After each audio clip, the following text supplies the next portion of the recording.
Երևանում գտնվող գրախանութների թիվը մեծ չէ,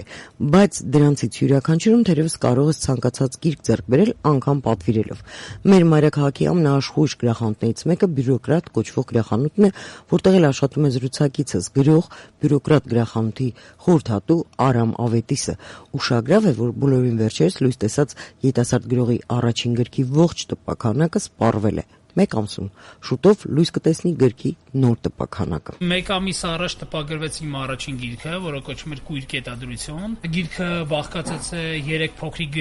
գրքերից, էլի։ Առաջին ուրեմն մասը կոչվում է տեսունակուրություն, ուղիղ հետ կապված հիվանդություն է, երբ որ մարդը նայում է, բայց չի տեսնում, եւ 9S-ը նվիրված է կուրությանը, ուրեմն սկսած Հոմերոսից, այսին գրականությունից Կույրով սկսվեց բան, եւ մինչեւ այդ մարդիկ, ովքեր նայում են եւ չեն տեսնում, այնտեղ Բորխեսի կերպարը կա էլի հայտնի է, որ կուրացել է։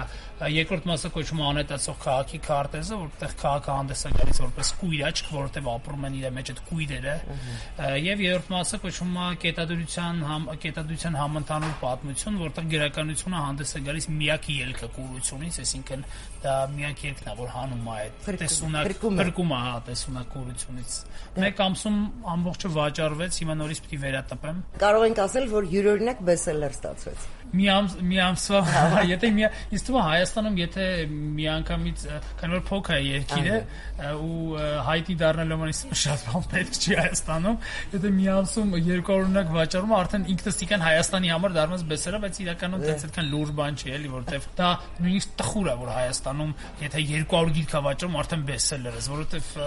1 միլիոնանոց քաղաք եթե պիտի 200 գիրք վաճառու դառնաց բեսելլեր, ուրեմն դա ահավոր է, չգիտեմ, ես օրինակ Հայաստանում գրողների հետ որ շփվում եմ, ամենը մաքսիմում 500 գիրք են տպագրում, ու եթե 500 գիրք վաճառվում է, ուրեմն իրանք դեն շատ լավ են իրենց զգում, բայց այդ, ասենք, կատաստրոֆա է, դա իրոք տխուր բան է, որտեղ 1 միլիոնանոց քաղաքում, եթե 500 գիրք, այդ պիտի 1 միլիոն քաղաքում պիտի ամենակիչը 2000-3000 գիրք վաճառում, որ 500-ը շատ քիչ է, ծաղելի թիվ է, էլի, հա մեծ քաղաքի համար 500 գիրք Դառնանք ձեր գրախանութին, ամառային այս օրերին մեր համակարգացիները մտնում են հաճախ գրախանութ, արդյոք գրախանութի սպառման ծավալները ավելանում են ամառային այս օրերին։ Ինձ թվում է ամառը միշտ շատ չի լինում շարժ, որովհետև ճիշտ է գնում են հանգստանալու, գալիս են որոշ գրքեր են վերցնելու, տենց էլ ասում են հանգստանալու համար ինչ գրքեր կա, ես ինձ ասում եմ որ գիրքը ընդհանրապես ինքը արդեն ինք իրանով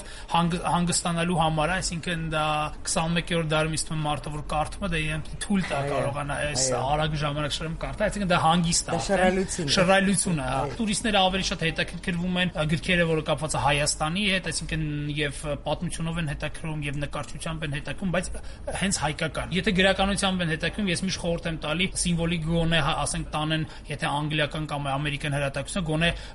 ռուս հեղինակների, որտեղ իրենց համար ավելի դժվար է, հայերեն էլ շատ թարգմանած չկա անգլերենով, հա, որը կա մենք միշտ խորհուրդ ենք տալի անպայման, հա, օրինակ Սամվել Մկրտչյանի Չարենցի թարգմանությունները, այսինքն կան անգլերենով, որ բան, բայց մեծ մասամբ ասենք տենց Բուլգակով, Տոլստոյ, Դոստոևսկի տուրիստները վերցնում են այդ գրականությունը։ Իսկ մեր համակարգացիները։ Մեր համակարգացիները վերցնում են ամեն ինչ, սկսած սովորական սիրային վեպերից մինչև խորը շատ գործեր։ Սովորաբար ամենաշատը ինչ գիրք է, ճակերտավոր, բեսելլեր, որ գրքերը կարող են։ Օրինակ մեր խանութում շատ վաճառվում է Կունդերայի գրքերը, որտեղ Կունդերա շատ վերջերս իդեպ նոր վեպ տպագրեց, անցած տարի թե նախանցած այդ Տարժեսոնի значительность, чем հայերենից կարելի է թարգմանել, հա, Վոնեգուտը շատ վաճառվում։ Վերջերս իդեպ տուրիստներին Ռուսաստանից տուրիստներ ունենք, ես խորհուրդ տվեցի անպայման Վիլյամ Սարոյան կարդան։ Իսկ հայ ժամանակակից գրողներից ովքեր են ամենաշատ վաճառվող, սպառվող գրքերի հեղինակները։ Ժամանակակիցներից թե Խանջանին են հարցնում իհարկե, Արամին Պաչյան, ես ավելի անկեղծ կասեմ, ես գտնում եմ որ հայ ժամանակակիցների հանդեպ հետաքրքրությունը այդքան մեծ չի, եթե ես օրինակ բյուրոկրատում չաշխատեի կամ ասենք շատ տենց մարդիկ ճանաչեին, հա, ինձ չի թվում որ ժամանակակից գրականությունը տենց կվաճառվեր, էլի, որտեվ ես անձամբ ասում եմ, այստեղ 5 տարի աշխատում եմ, չգիտեմ, տենց մի գրողի հայ ժամանակից, որին տենց իրոք գալիս են ու տենց սպասում են, հա, կան իրոք սիրողներ, ինչպես բոլոր գրողները ունեն իրենց, ես վերջին հաշվով մի բան եմ հասկացել, որ ինչ էլ գրես մեկը կարդում է, այսինքն միշտ կա ամեն գրքին իր ընթերցողը, կարող փոքր լինի, բայց միշտ այդ գիրքը կարդացվում է, ինքը գիրքը կարդացվում է։ Ես մտածում եմ, որ գրքի հաջողությունը կախված է ոչ թե այն ժամանակ, երբ որ առնում ու կարդում ես, երբ որ դու արդեն այդ գիրքը որոշում ես նվիրել ուրիշին, այդ ժամանակ ժամանակ արդեն գիրքը հաջողության է հասնում, որովհետեւ եթե